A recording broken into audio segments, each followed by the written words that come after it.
Oi,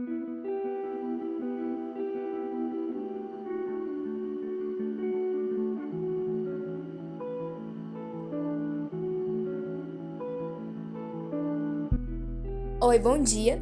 Eu sou a Manuela e eu vim aqui falar sobre a economia no Brasil entre 2012 e 2020. A década de 2011 e 2020 foi a pior da história para a economia brasileira. Isso aconteceu por conta das duas recessões que foram vividas nesse período. A primeira delas foi a crise econômica, que ocorreu entre 2014 e 2016. Esse período foi marcado pela instabilidade política, que resultou no impeachment da então presidente da República, Dilma Rousseff. O Produto Interno Bruto, PIB, caiu 3,8% em 2015 e 3,6% em 2016. O desemprego disparou, o endividamento das famílias cresceu e o investimento na economia se retraiu.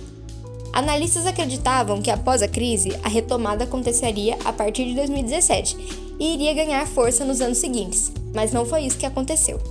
Entre 2017 e 2019, o país cresceu, mas em um ritmo muito baixo.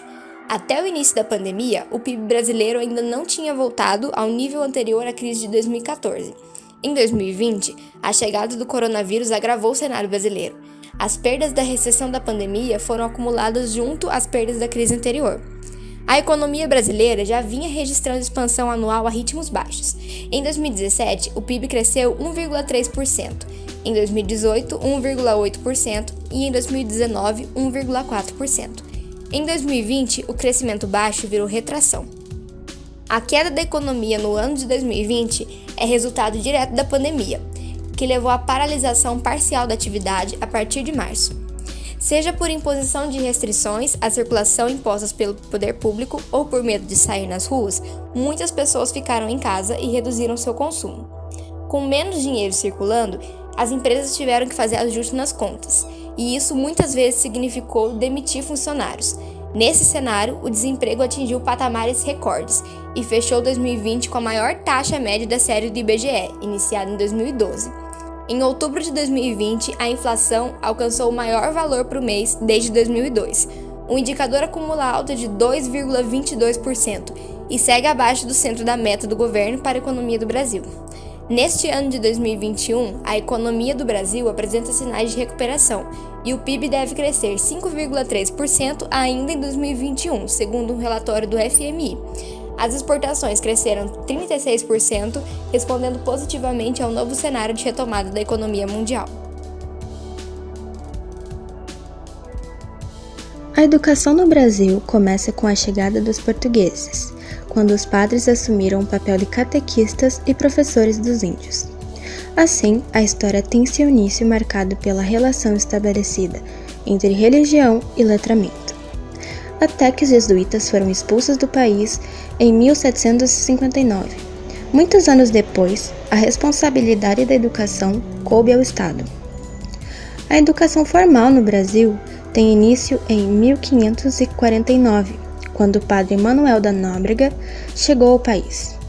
O letramento era restrito aos meninos que aprendiam a ler e escrever, e ao mesmo tempo que eram convertidos ao cristianismo.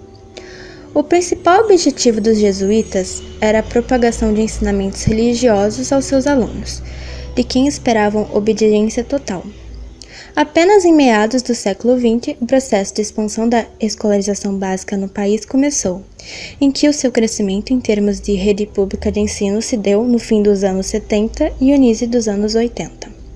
De acordo com o IBGE, Instituto Brasileiro de Geografia e Estatística, entre 2007 e 2014 foi registrada a queda no analfabetismo e aumento da escolarização para crianças entre os 6 e os 14 anos. O nível da educação brasileira também cresceu nesse mesmo período. Atualmente, a educação no Brasil apresenta desafios de várias ordens, as quais estruturais, pedagógicos, financeiros, sociais e culturais. O desenvolvimento brasileiro está entre os últimos no ranking de alguns países avaliados pela OCDE. Em 50º lugar, o Brasil explicita o quanto a educação está sendo relegada a segundo plano nas políticas públicas do país. Em algumas regiões, o índice de crianças na escola aproxima dos 99%. Nas regiões onde o acesso é menor, a preocupação com a qualidade é maior ainda. Em algumas escolas dessas regiões, falta quase tudo, de material escolar à merenda, das salas de aula a profissionais. A questão da saúde no Brasil. Nos últimos 10 anos, a população brasileira tem aumentado muito em número. Mas, em contrapartida disso, o número de leitos hospitalares na rede pública diminuiu. Nos últimos 10 anos, o Brasil perdeu mais de 6 leitos hospitalares por dia. E segundo a Confederação Nacional dos Municípios, isso dá cerca de 23 mil vagas a menos. As especialidades mais atingidas são pediatria, psiquiatria e obstetricia. No Sistema Único de Saúde, que é o SUS, foram fechadas mais de 40 mil vagas, que dá 12% do número apresentado lá em 2008. Já a rede particular apresentou tendência inversa e ampliou a capacidade em mais de 18 mil novos leitos. O professor Juan da Rocha, do Departamento da Medicina Social, FMRP, da USP, explica esse descompasso na saúde pública. Basicamente, a saúde no Brasil hoje se divide em pública e suplementar. A saúde pública está estruturada dentro do Sistema Único de Saúde. Já a saúde suplementar, que é a saúde privada, compreende aos planos de saúde. Até 2018, 75% dos brasileiros dependiam exclusivamente do SUS, quando o restante da população utilizava a saúde privada. É interessante então notarmos a discrepância dos valores investidos nesses dois casos.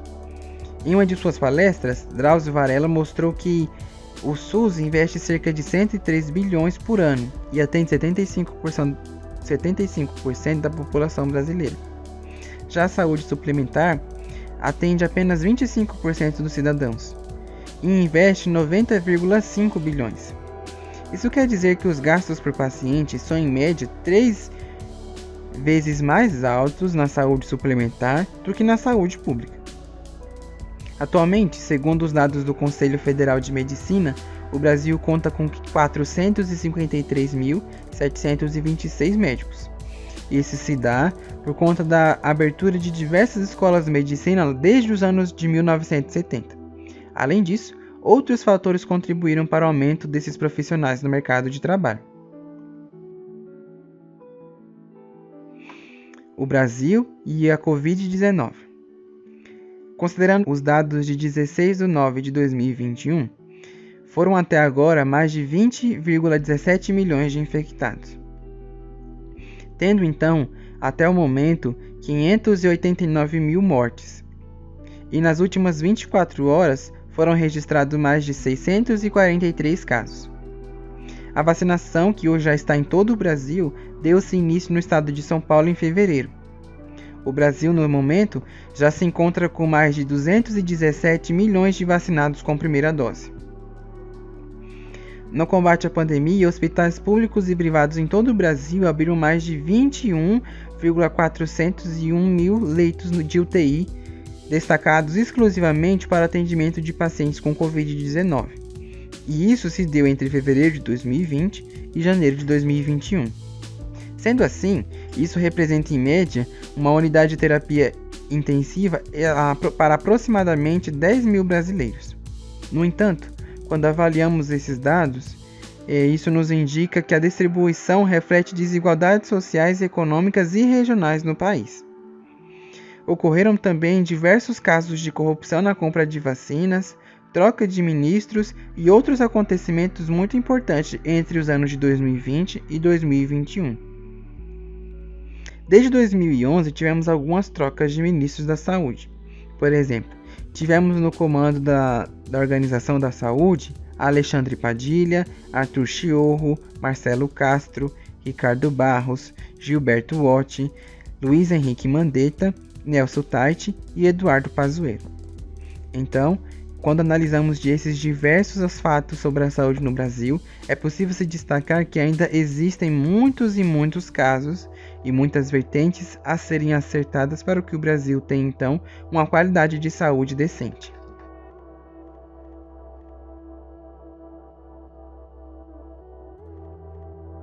Falando um pouco sobre o primeiro mandato de Dilma Rousseff, quando Dilma assumiu a presidência, havia forte recessão econômica mundial, que também atingiu a economia nacional.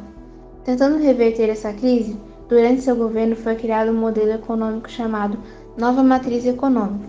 Esse modelo se caracteriza pela intervenção do governo na economia e do aumento dos gastos públicos em investimentos.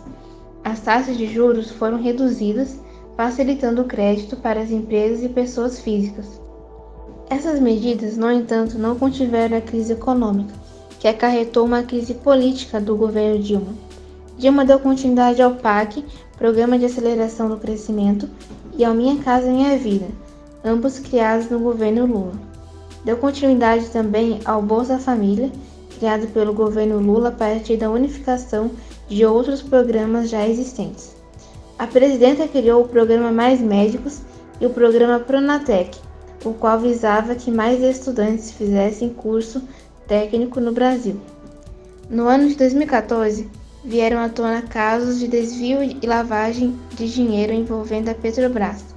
Esses casos foram investigados, surgindo a Operação Lava Jato, o maior esquema de corrupção da história do país, envolvendo empresários e políticos. Agora falando sobre o segundo mandato, em 2014 Dilma conseguiu se reeleger. A situação econômica brasileira se agravou e no ano de 2015 foi registrado o PIB negativo no país, menos 3,8%. As taxas de desemprego e de inflação cresceram. Manifestantes foram às ruas pedindo o impeachment da presidenta e outros em defesa do governo Dilma. Em abril de 2016, a maioria dos deputados federais foi favorável ao impedimento do governo Dilma Rousseff. Em maio de 2016, a maioria do Senado votou pela abertura do processo de impeachment de Dilma por crime de responsabilidade fiscal. Os senadores decidiram pelo impeachment de Dilma Rousseff, que foi sucedida pelo vice-presidente Michel Temer. Falando agora sobre o governo Temer, Michel Temer assumiu a presidência de 31 de agosto de 2016 até 31 de dezembro de 2018. Temer chegou à presidência em meio a uma grave crise econômica no país. Como medidas de liberalização, o governo focou na desburocratização e simplificação administrativa dos ministérios, na abertura para o comércio internacional e modernização das relações de trabalho. De junho de 2016 a março de 2018, a taxa Selic saiu de 14,25% para 6,50%, de acordo com os dados do Banco Central. No mesmo período, o índice de preços ao consumidor amplo caiu de 9,32% para 2,76%.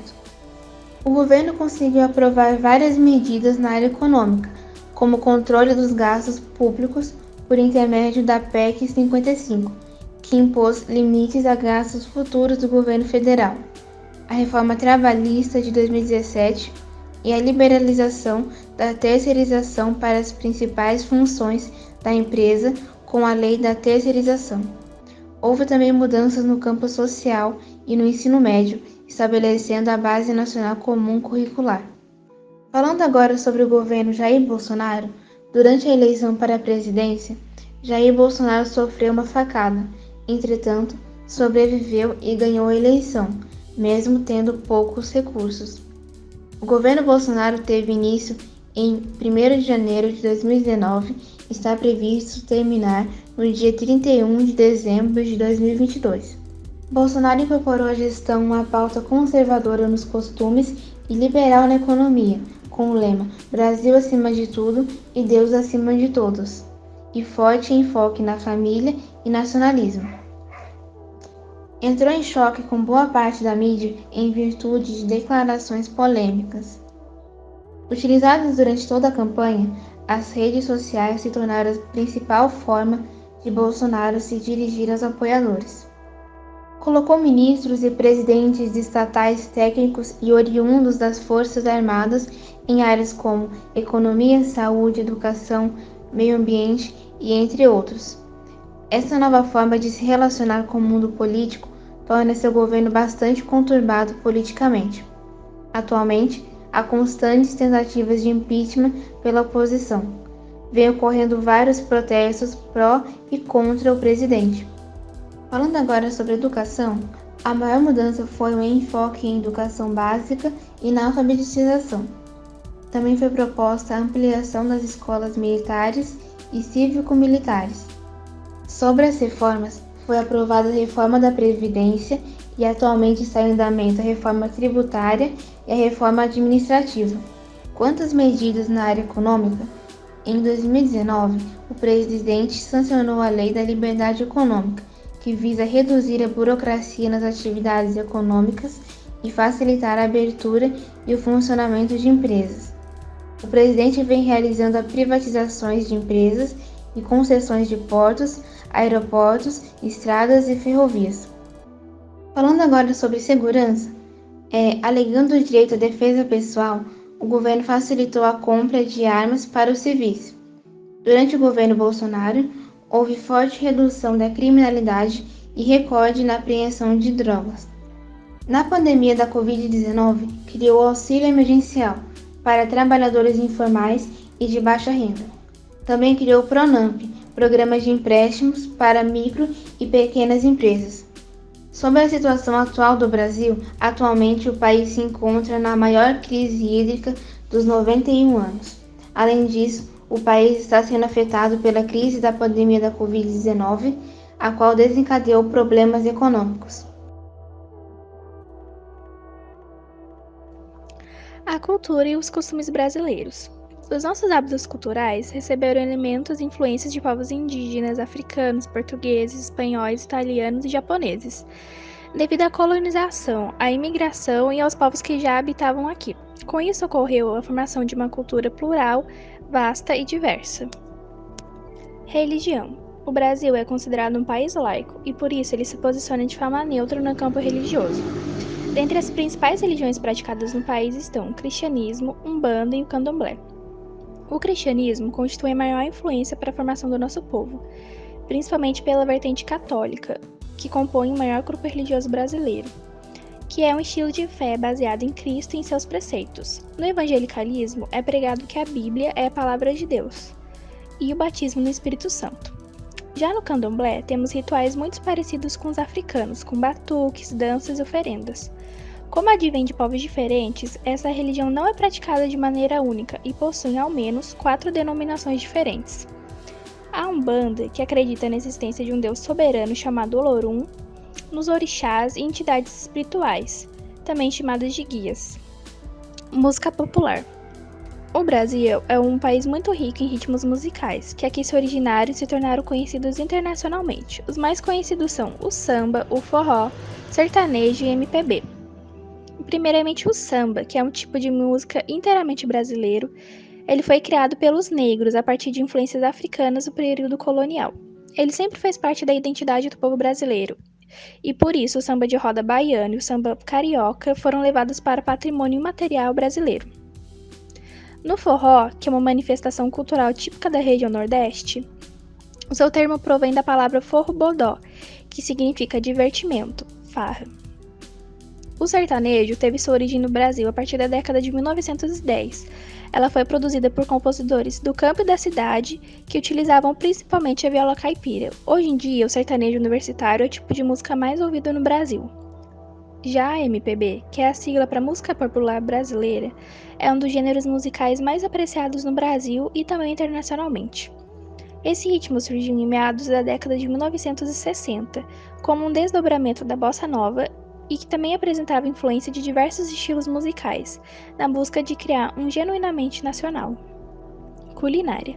A culinária do Brasil é fruto de uma mistura de ingredientes europeus, indígenas e africanos.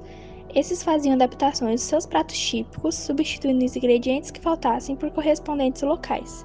No Rio Grande do Sul, nada é mais tradicional do que o churrasco. Também devem ser mencionados o arroz de carreteiro e o chimarrão, além do vinho, produção introduzida pela colonização italiana. Na região sudeste, temos a feijoada, a moqueca capixaba, feijão tropeiro, tutu, pão de queijo, além de massas e pizzas introduzidas pela colônia italiana.